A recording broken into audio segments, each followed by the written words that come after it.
नमस्कार दोस्तों, मैं सत्यम मिश्रा और आप देख रहे हैं टीचिंग लर्नर्स का यूट्यूब चैनल।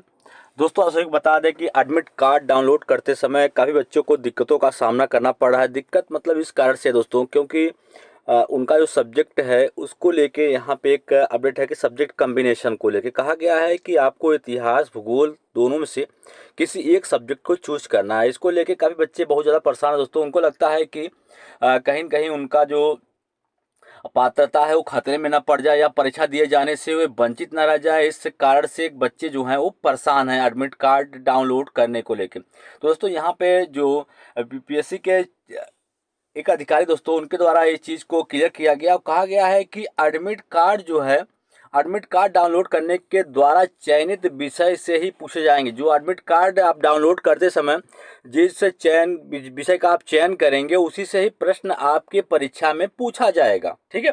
तो कहा गया है कि दूसरे चरण की शिक्षक नियुक्ति परीक्षा में मध्य विद्यालय के सामाजिक विज्ञान विषय की शिक्षक अभ्यर्थियों से एडमिट कार्ड डाउनलोड करने के दौरान चयनित विषयों से पूछे जाएंगे। इसलिए उनको दिए गए 4 विषयों में से 2 विषयों का ही चयन करना है। अभ्यर्थियों के पात्रता से इनका कोई लेना देना नहीं है। मामले में शिकायत लेकर पहुंचे 2 अभ्यर्थियों को बीपीएससी के एक अधिकारी ने यह कहकर समझाया और इसको लेकर परेशान होने के लिए भी कहा कि इसको लेकर आप बिल्कुल ही परेशान न होइए। ठीक है। विदित हो कि बीपीएससी के द्वारा मध्य विद्यालय के सामाजिक विज्ञान विषय के शिक्षक अभ्यर्थियों को एडमिट कार्ड डाउनलोड करने से पहले 4 विषय इतिहास भूगोल अर्थशास्त्र और राजनीतिक शास्त्र में से किन्हीं 2 का चयन करना है, जिसमें से एक विषय के रूप में अनिवार्य होगा, या तो इतिहास या तो भूगोल में से कोई एक आपको लेना है। इसके बाद ही आपका जो एडमिट कार्ड है वो डाउनलोड कर सकते हैं। इससे वैसे अभ्यर्थी जिनका दूसरा विषय अर्थात है जिनका कॉमर्स है या कह सकते हैं कि साइकोलॉजी है या समाज शास्त्र और गृह विज्ञान है, उन्हें समझ में नहीं आ रहा है कि वो दूसरा विषय कैसे भरें, क्योंकि इन विषयों का डैशबोर्ड से लॉगिन पर विकल्प ही नहीं आ रहा है दोस्तों। तो इस कारण से बच्चे काफ़ी परेशान हैं इस चीज़ को लेके। कई तो इससे अपनी पात्रता के खतरे में पड़ने और परीक्षा दिए जाने से वंचित न रह जाए, इसके डर से काफ़ी बच्चे परेशान हैं दोस्तों। तो ये रही आपकी, इससे आपके जो पात्रता है उससे कोई लेना देना नहीं है दोस्तों। सिर्फ आपको इससे जो आप सब्जेक्ट चूज करेंगे उसी सब्जेक्ट से आपके परीक्षा में प्रश्न पूछा जाएगा। ठीक है। अगर आप सामाजिक विषय के स्टूडेंट हैं तो आपको इन चारों विषयों में से चाहे इतिहास हो या भूगोल, उसमें से आपको एक लेना अनिवार्य है। इसके अलावा दोस्तों, ठीक है, तब जाके आपका जो एडमिट कार्ड हो डाउनलोड होगा और उसी से रिलेटेड प्रश्न आपके परीक्षा में अब पूछे जाएंगे दोस्तों। ठीक है। चलिए, अब यहाँ पे मैं आपको बता दूं कि चयनित अभ्यर्थियों को एनआईएस जो डीएलएड के अभ्यर्थी हैं जिनका चयन हो गया है, उनको बाहर करने की मांग जो है वो लगातार दोस्तों हो रही है। ठीक है। जिस प्रकार से आज दोस्तों आपको बता दें कि एनआईएस डीएलएड के अभ्यर्थियों के ऊपर एक तरीके से खतरा ही मंडरा रहा है, और ऐसे अभ्यर्थियों जिनका सिलेक्शन हो चुका है उनके ऊपर भी दोस्तों खतरा है। ठीक है।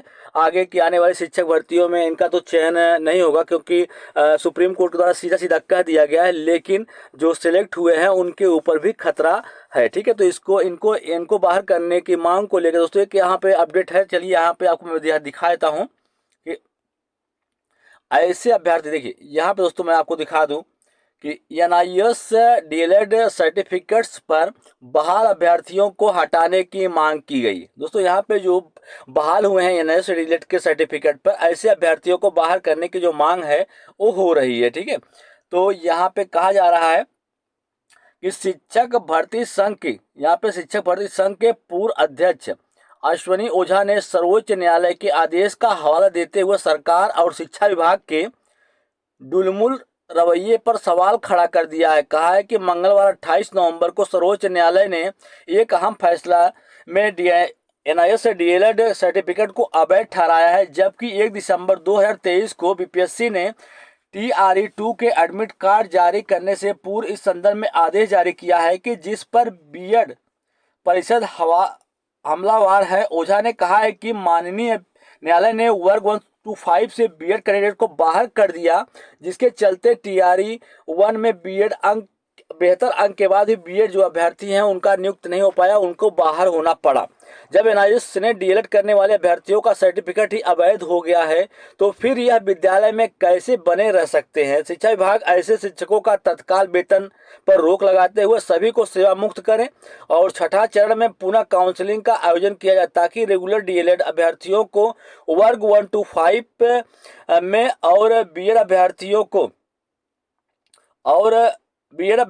को 6 to 8 में नियोजन का मौका मिल सके। एक सप्ताह होने जा रहा है लेकिन शिक्षा विभाग द्वारा इस पर कोई ठोस कदम नहीं उठाया जा रहा है, जिससे स्पष्ट हो रहा है कि सरकार आगामी चुनाव को देखते हुए लीपापोती में लगी हुई है। यदि एनआईएस से डीएलएड पर बहाल अभ्यर्थियों को सेवा मुक्त नहीं किया गया तो न्यायाधीश का अवमानना होगा, जिसके खिलाफ व्यापक आंदोलन किया जाएगा। विदित हो कि एनआईएस डीएलएड और रेगुलर डीएलएड के अभ्यर्थियों ने मिलकर बीएड अभ्यर्थियों के खिलाफ वर्ग 1 to 5 से बीएड को बाहर करने के लिए सर्वोच्च न्यायालय में याचिका दायर किया था, जिससे बीएड अभ्यर्थियों की हार हो गई थी और 1 to 5 से ऐसे अभ्यर्थियों को बाहर होना पड़ा था। एक बार पुनः उसी न्यायालय में एनआईएस डीएलएड को अमान्य कर दिया है। मौके पर मौजूद शिक्षक अभ्यर्थियों पटना उच्च न्यायालय के अधिवक्ता विमलेश पांडे ने बताया है कि बीपीएससी द्वारा शुक्रवार को स्पष्ट कर दिया गया है कि 10 अगस्त 2017 से पूर्व बहाल अप्रशिक्षित शिक्षक के लिए 18 माह का डीएलएड मान्य है, परंतु इसके बाद भी बहाल लोगों का सर्टिफिकेट अवैध है, तो फिर इन्हें टर्मिनेट करने में विलंब क्यों हो रहा है। श्री पांडे ने आगे यह भी कहा है कि जब बीएड बाहर हो सकता है तो 6 साल नौकरी करने के बाद गेस्ट टीचर को बाहर किया जा सकता है, तो जिनका सर्टिफिकेट ही अवैध है तो उनको सिस्टम में कैसे बना रह सकता है। मतलब कह सकते हैं कि लगातार एनआईएस से डीएलएड से सिलेक्टेड अभ्यर्थियों को बाहर करने की मांग दोस्तों लगातार चल रही है। तो आपको बता दें कि इनका सप्लीमेंट्री जो रिजल्ट है वो आने का सवाल ही नहीं उठता है कि इनका जो सप्लीमेंट्री रिजल्ट है वो भी जारी किया जा सकता है। दोस्तों इनका सप्लीमेंट्री रिजल्ट नहीं जारी होगा और इनको लगातार हटाने की मांग करें। अब देखिए क्या सरकार, क्या बीपीएससी क्या फैसला लेती है, इसके बारे में जो भी अपडेट या जानकारी मिलेगी तो नए वीडियो के माध्यम से आपके समझ आऊंगा और उसके बारे में अपडेट देता रहूंगा दोस्तों।